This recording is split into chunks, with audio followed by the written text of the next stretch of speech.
The boy who spoke to the stars. The night sky above the alien village was full of stars. Tiny lights shimmered like small fires in the dark. On top of a broken rooftop, a small alien boy sat, his legs pulled to his chest. He had big golden eyes, thin arms and skin that looked like pale silver. His name was Kale. He looked up and whispered, "Father, are you there?" Kale didn't care if the stars answered or not. Every night he came here and said the same words. He had no friends left. Other alien children laughed at him. They said his mother had gone mad and his father had run away like a coward. But Kale knew the truth. His father was a soldier. He went to war with the humans. He never came back. Inside the small home below, his mother cried again. Her soft weeping floated through the broken roof. Kyle's heart ached. She cried every night thinking Kyle was asleep. But he was never asleep. He listened. Always. Their home was falling apart. No power, no heat, no food for 2 days now. The neighbors ignored them. Some even threw trash at their door. No one helped. Then, something strange happened. Flash lit up the sky. A ship, small and shaped like a sharp stone, came down fast. It didn't crash, but it didn't land gently either. Smoke rose from behind the hills. Kyle stood up, eyes wide. No one flew here anymore. The war had scared everyone away. Kyle climbed down quietly, careful not to wake his mother. He wrapped his thin blanket around himself and ran toward the smoke. The hills were cold. Wind cut through Kyle's small frame. He shivered as he climbed higher. Then, through the mist, he saw it. The ship was damaged but still glowing. One side had melted metal. And outside the ship stood a figure, tall, strong, 2 arms, 2 legs, a round head with short hair, a human. Kale's heart raced. He had never seen one this close. His father told stories of humans, how they were brave, how they helped, how they fought for those who couldn't. But others said humans were killers. The human turned and saw him. Kale froze. They stared at each other for a long time. The human looked tired, his uniform torn, a burn on his arm. His face had sharp lines but kind eyes. Kyle stepped forward. Are you here to help us?" The human didn't speak for a moment. Then he said slowly, "Help." "Who?" "My mother," Kyle whispered. "She's sick, sad, no one helps her.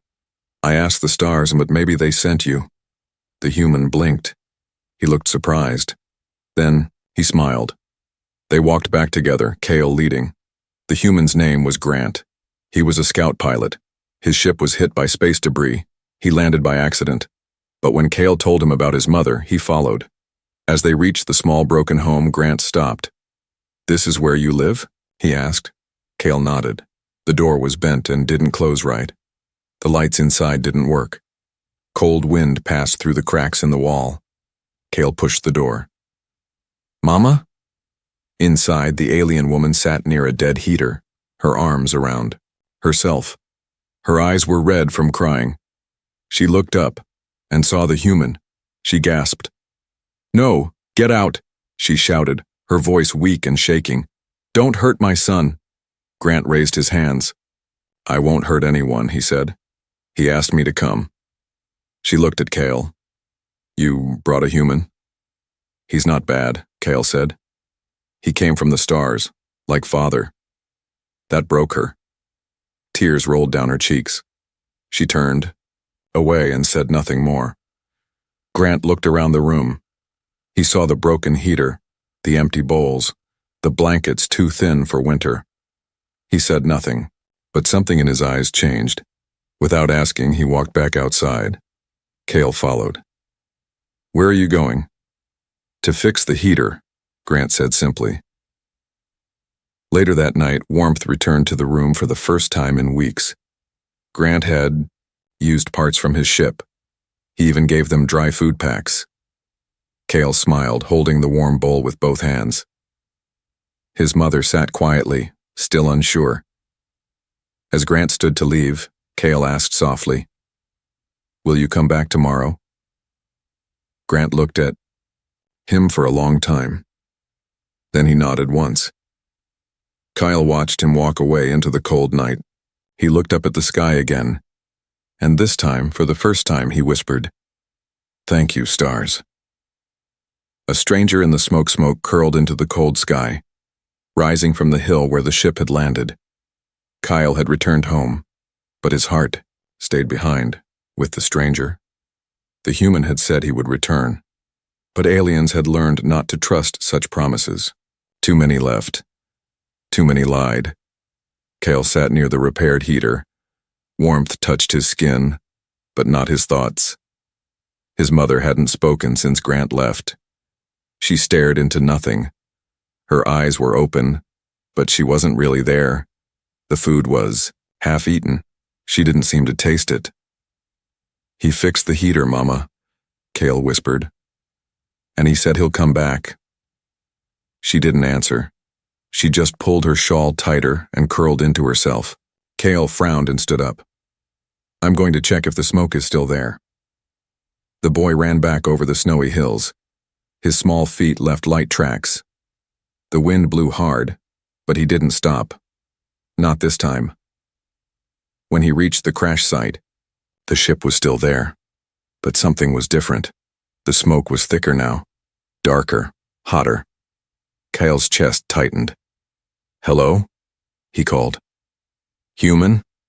A low groan answered from behind the wreckage. Cale hurried toward the sound and froze. Grant lay on the ground, one leg trapped under a heavy metal panel. His face was pale, his hands were bleeding, his weapon was thrown far off. He looked up weakly. "You came back," Grant whispered. Cale rushed forward, trying to lift the panel. It didn't move. "I'll help you. Just wait." "You shouldn't have come alone," Grant said through clenched teeth. "I had to. My mother won't talk, she's fading, and you." Cale looked around. "What happened?" "I tried to take parts from the ship," Grant muttered, "to make things better, but it collapsed." Cale stepped back. The ship creaked. Another section sagged. Kyle looked at the panel again. It was too heavy, but he had to try. Then he remembered. Old man Yorick lived nearby. He had a lifting machine. He didn't like Cale. But maybe this time, Cale ran down the other side of the hill to Yorick's home. The metal gate was shut. The old alien's house stood dark and silent. Cale banged on the gate. "Please, I need help." Nothing. He shouted louder. "A human is hurt." "He helped us. Please, he's going to die." The gate creaked open slightly. One glowing eye stared out. "Why would I help a human?" Yorick growled. "They ruined our lives. Let him rot." Cale's fists tightened. "He fixed our heater. He gave us food. He didn't ask for anything. He helped like a father would." Yorick paused. Then with a heavy sigh, he muttered, "If I help him, you stay away from here. Forever." Cale nodded fast. "I promise." The gate opened. The old machine whined and coughed, but it moved. Together, Cale and Yorick dragged it up the hill. By the time they reached Grant, the human had nearly passed out. The machine lifted the metal. Cale pulled Grant out with shaking hands. Grant gasped. "You didn't have to."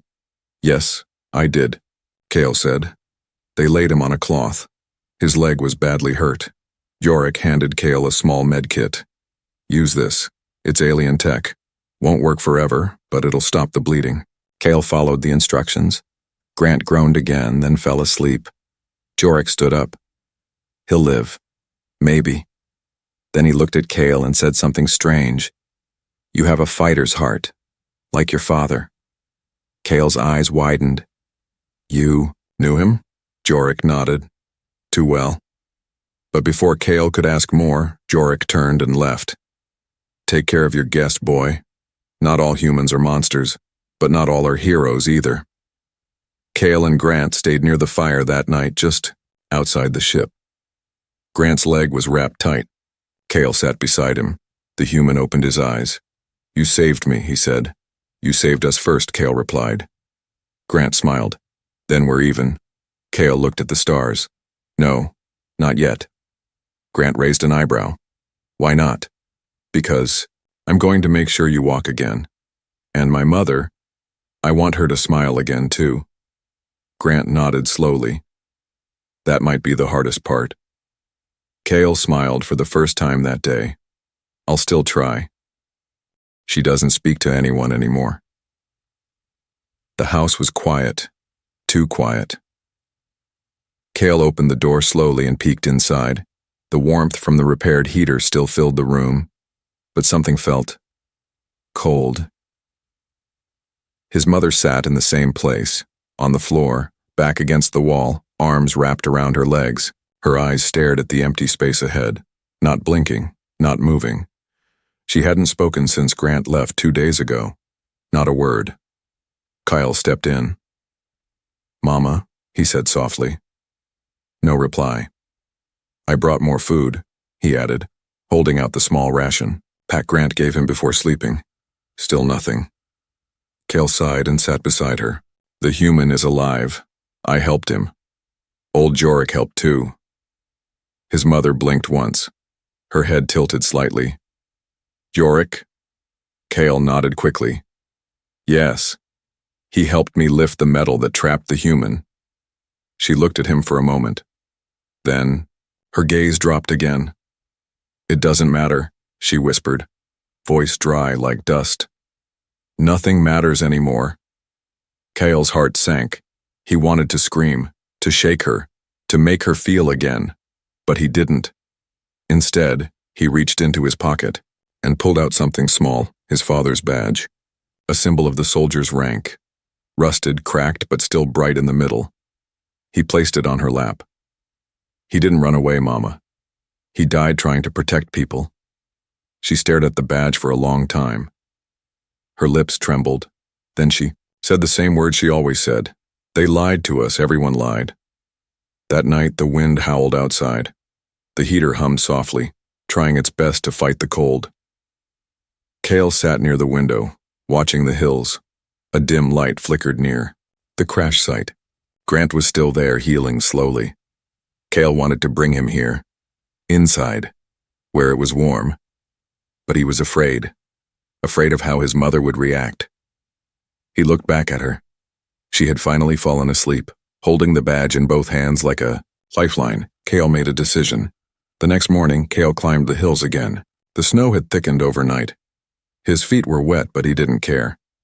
When he reached the crash site, Grant was awake, leaning on a stick he had carved from scrap metal. His leg was wrapped in layers of cloth. He looked pale but stronger. You look like a snowball, Grant joked, seeing Cale. Kyle smiled. You look like a broken robot. Grant laughed.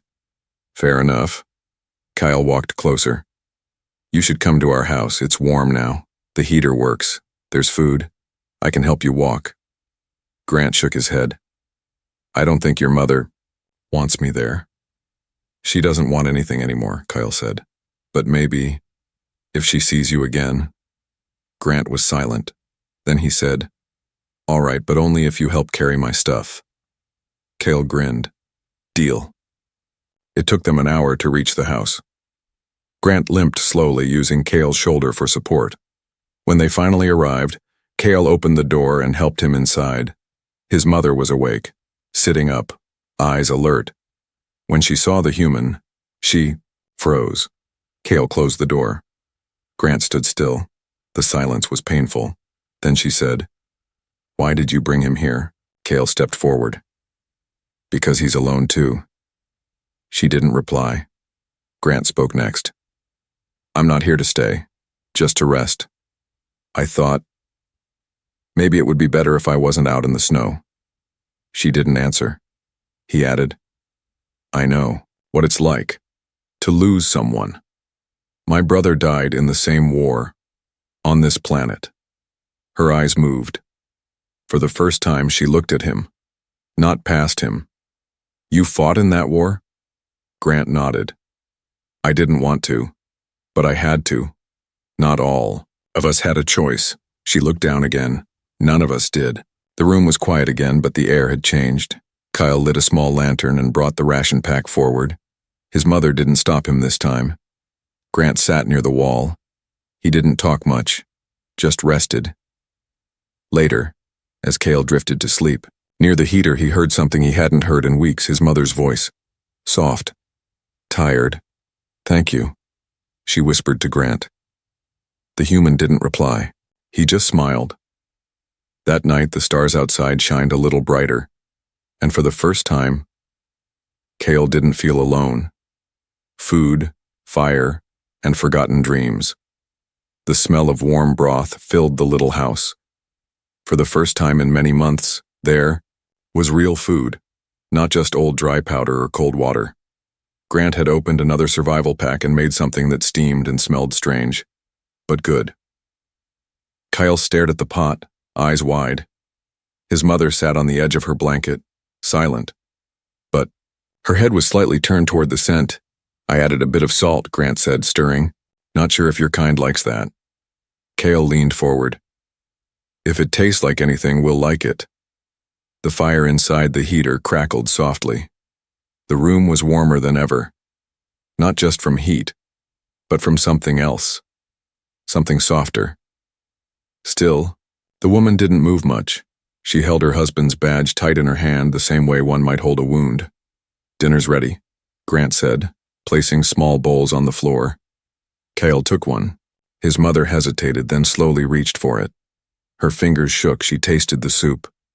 Her lips parted in surprise. She didn't speak, but she ate. Slowly, as if remembering how. Kyle smiled. But then Grant did something strange. He pulled out a small square object, an old photo torn at the corner. This is my brother, he said, placing it gently beside his bowl. He died here, on this planet. Cale leaned closer. The man in the photo looked like Grant, but younger, smiling. He was kind, Grant whispered. Didn't belong in war. None of us did. Cale's mother finally looked at the photo. What happened to him?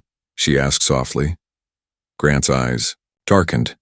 He stared into the fire for a long time before speaking. We were ordered to clear a village. There were rumors of a weapon hidden there. We didn't know. It was a hospital. Cale gasped. Grant nodded. My brother tried to stop. It tried to save the nurses and the children, but the others, he paused. They thought he betrayed the mission. Cale's mother clenched her fists. And they killed him? Grant nodded. Said it was friendly fire, but I know the truth. Cale's voice trembled.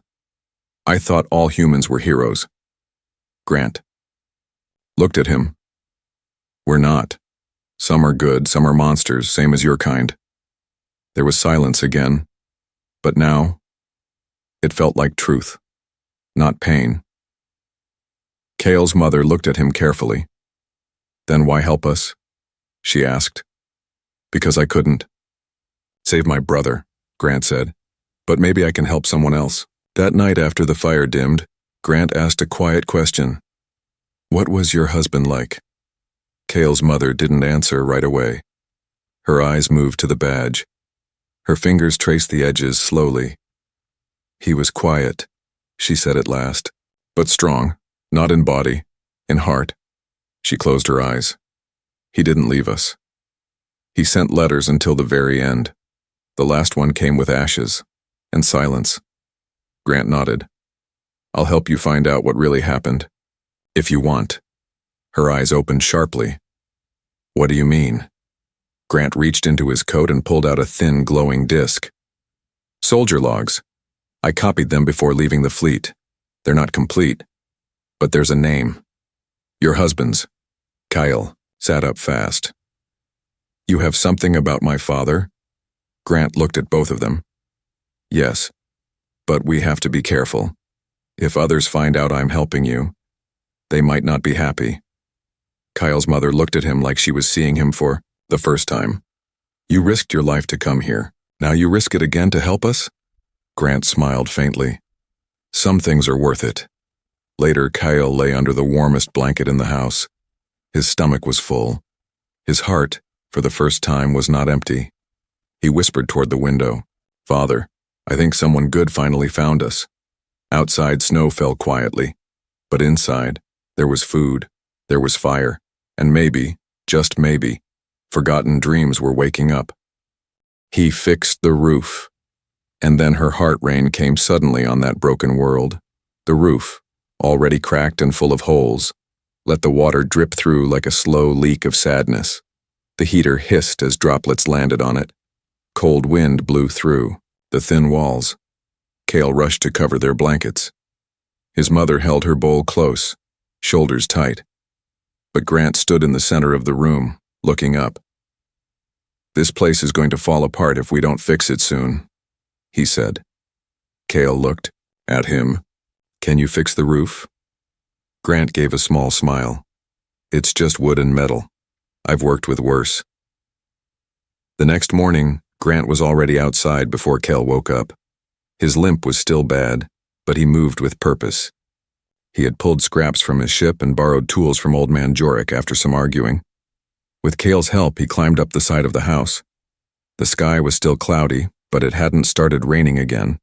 Yet, the roof groaned under his weight. Cracks spread like scars across the old panels. Holes showed the sky above, wide open to storms. Grant worked slowly, one piece at a time, nail by nail. Inside the house, Cale's mother listened to the sound of the hammer. It echoed like heartbeats and steady, stubborn, alive. She sat still, holding her husband's badge. She whispered, "Why is he doing this?" Cale answered softly, "Because he doesn't want us to fall apart." By midday, Grant climbed down face, smudged with grease and rain. "The roof won't leak tonight," he said, wiping his hands. "But the wind's still strong. We'll need to patch the walls next." Cale handed him a drink. His mother stared at the patched ceiling. "You fixed it." Grant shrugged. "Someone had to." She looked down. Her voice was quieter this time. "Thank you." That night something happened that hadn't happened in a long time. She laughed. Just once. Just a soft breath of a laugh. But Cale heard it. It was when Grant told the story of how he once fell into a mud pit while running from a lizard. "Beast. Didn't even bite me," Grant said. "Just watched as I screamed like a child." Cale giggled, and his mother, she laughed. Grant froze for a second, then smiled. It was the first true sound of warmth in that house since the war. But peace didn't last. 2 days later, an old hover truck rolled into the edge of the village. Dust rose around it. Its engine coughed and sputtered. Cale stood outside and watched as 3 alien soldiers stepped out. One of them wore the faded armor of a war commander. His mother saw them from the doorway. Her breath caught. The lead soldier stepped forward. "We heard rumors," he said, cold and direct. "A human is here, living in this village." Cale stepped back. Grant walked out slowly, a cloth wrapped over his shoulder like a local. The soldier stared. "You're not welcome here, human." "Didn't come to fight," Grant replied. "I came to fix things." "There's nothing left to fix," the soldier snapped. "You people ruined everything." Kyle's mother stepped forward. "He saved us, when no one else would." The soldier's eyes narrowed. "Your husband died because of humans. You'd side with one now?" Her voice shook, but her words were firm. "My husband died in the war. Not because of him. Not because of this man." The soldier took a step closer. "We'll be watching. He better not be here next week." Then they left, engines howling behind them. Silence returned. Grant looked at the sky. "I should leave." Cale's heart dropped. "No. You said—" Grant raised a hand. "I won't run, but I won't bring more trouble either." Cale's mother said nothing for a long moment, then she spoke. "If you leave," she said, "this house will fall again." Grant looked at her. "So you want me to stay?" Her eyes met his. "I want you to stay. Not just for the roof." That night, Cale lay between his mother and the human who had become part of their home. The fire burned steady. The rain tapped, Gently on the new roof, no leaks, no fear, just 3 broken hearts, starting to heal. Together. The father was betrayed. Kyle sat near the fire, turning his father's badge slowly in his fingers. The metal was warm from his hand, but the memories inside it were cold and full of silence. Outside, the wind howled again. But this time the roof didn't creak. The walls held firm. The house no longer felt like it was dying. But something inside Kale's mother still hadn't healed. She stared at the badge, eyes full of questions no one dared to ask. Until, now, I want to know how he really died, she said softly. Grant looked up. Your husband? She nodded. The army said he was a hero, that he died in battle. But something always felt wrong. Kale leaned forward. You have his name in the files, right? Grant stood slowly and reached for a silver disc inside his coat. Yes, but what I found, it's not in the official reports. He placed the disc on the table. A soft blue light glowed and a flickering image appeared above it. A video log. The voice of a young alien soldier came through, shaky and full of fear. Commander Trell said to burn the building. But Chiron refused. Said there were children inside. He screamed at the commander. Then, the video cut off. Kyle's mother froze. Chiron, she whispered. That was his name. Grant nodded. This was taken the night your husband died. Kyle clenched his fists.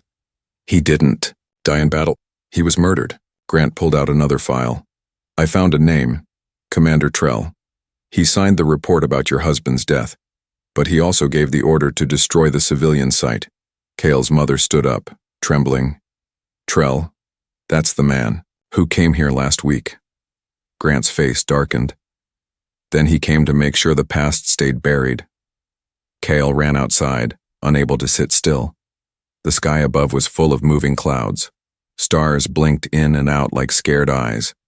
He shouted toward them, you lied, all of you. His voice echoed down the hills. Behind him, his mother stepped out slowly. Her eyes were glassy with pain. Kyle, she whispered, come back inside. He turned, voice cracking. Why didn't they tell us?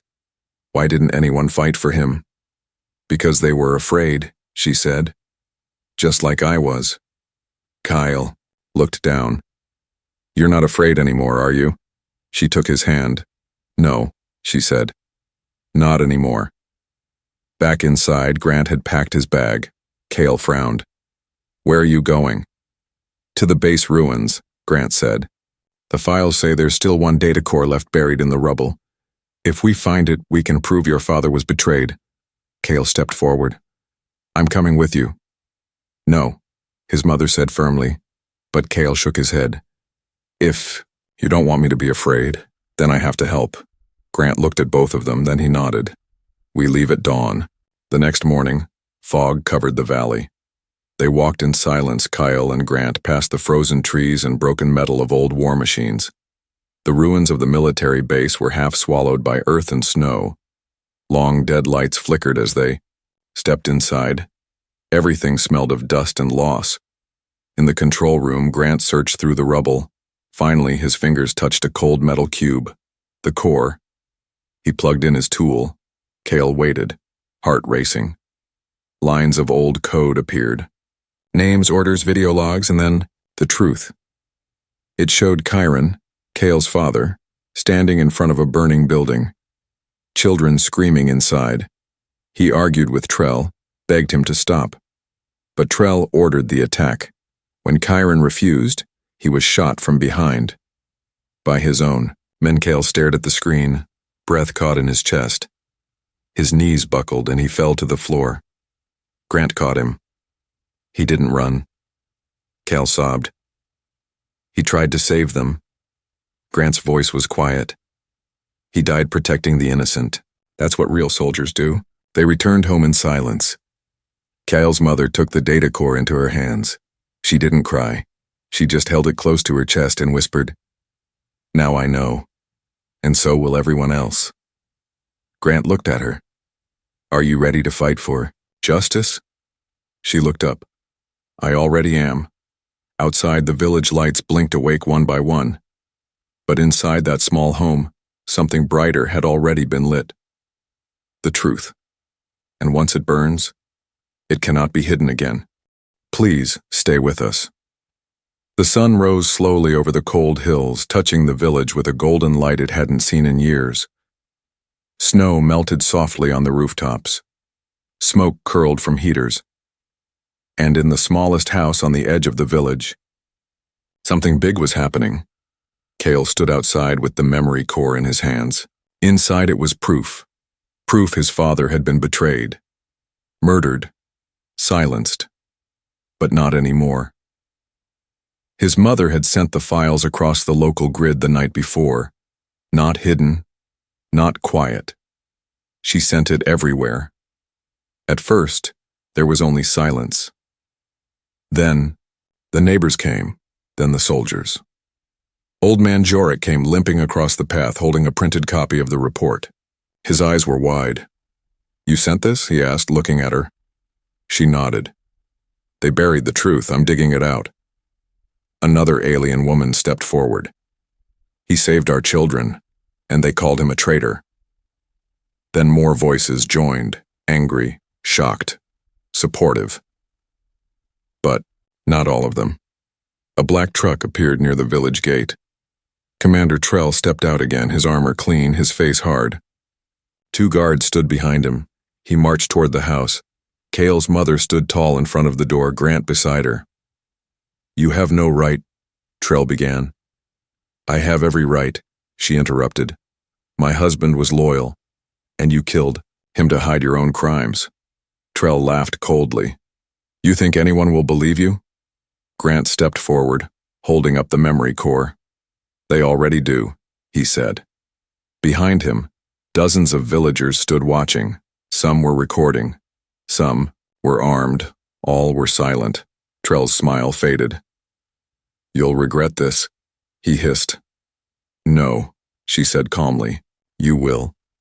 The guards looked at each other. Then one of them stepped back, and then the other. Trell stood alone and turned away. Later that day, the village was quieter than usual, not from fear, but from peace. Cale sat on the roof again, legs dangling over the edge. Grant climbed up beside him, moving slowly with his still healing leg. They didn't arrest him, Cale said. Not yet, Grant replied, but now the truth is out. He won't stay powerful for long.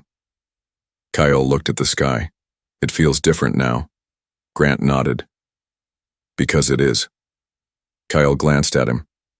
Are you going to leave? Grant was silent. Then he said, I came here by accident, remember? Cale grinned.